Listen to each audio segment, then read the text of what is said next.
તો આ તરફ સુરતમાં આજે રત્ન કલાકારોની એકતા રેલીનું આયોજન કરવામાં આવ્યું છે। ડાયમંડ ઉદ્યોગમાં હડતાલનો ઢોલ ટીપાયેલો જોવા મળ્યો રહ્યો છે।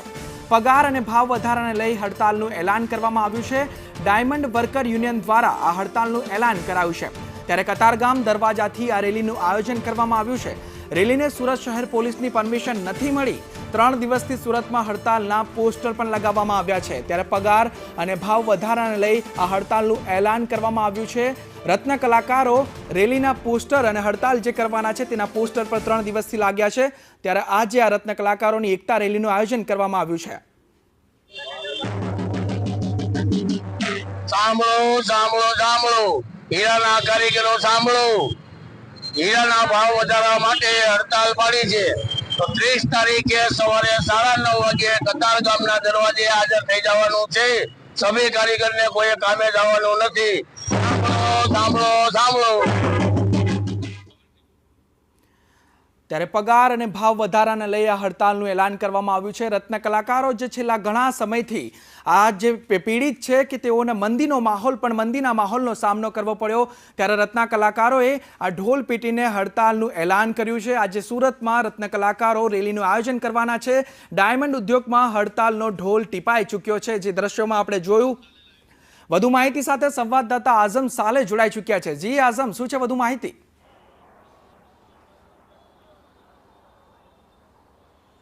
છેલ્લા 2 વર્ષથી હીરા ઉદ્યોગમાં મંદી ચાલી રહી છે અને ડાયમંડ વર્કર યુનિયન દ્વારા સતત એના અંદર આવેદનપત્ર અને સરકારને રજૂઆત કરવામાં આવી રહી હતી। અને 4-5 દિવસ અગાઉ એક ઢોલ વગાડીને જણાવવામાં આવ્યું હતું કે હવે રત્ન કલાકારો આ બાબતે હડતાલ પાડશે, કારણ કે સરકાર એમની વાત નથી સાંભળી રહી। પરંતુ હાલ આપણે જ્યારે કતારગામના જે દરવાજા સ્થિત આવેલા બ્રિજના નીચે ઊભા છે, જ્યાંનું આહવાન કરવામાં આવ્યું હતું, તો ત્યાંનો માહોલ જોતા એવું લાગી રહ્યું છે કે રત્ન કલાકારોને પાકી હાજરી દેખાઈ રહી છે।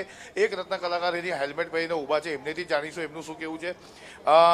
આજે તમારી લોકોની એકતા રેલીની વાત હતી, પણ બહુ પાકી હાજરી દેખાઈ રહી છે, શું કહેવું? આવશે, કેમ નહીં આવશે, અંધે આવશે। અને હડતાલ એક જોતા 3 વર્ષથી ધંધો ડીમ ચાલે છે હીરા ઉદ્યોગમાં અમારે, અને પોઝિશન બહુ ખરાબ છે। અમે આમ બેરોજગાર જ છે ગણો તો, એવી પોઝિશન છે અત્યારે સુરતની હાલ હીરા ઉદ્યોગની।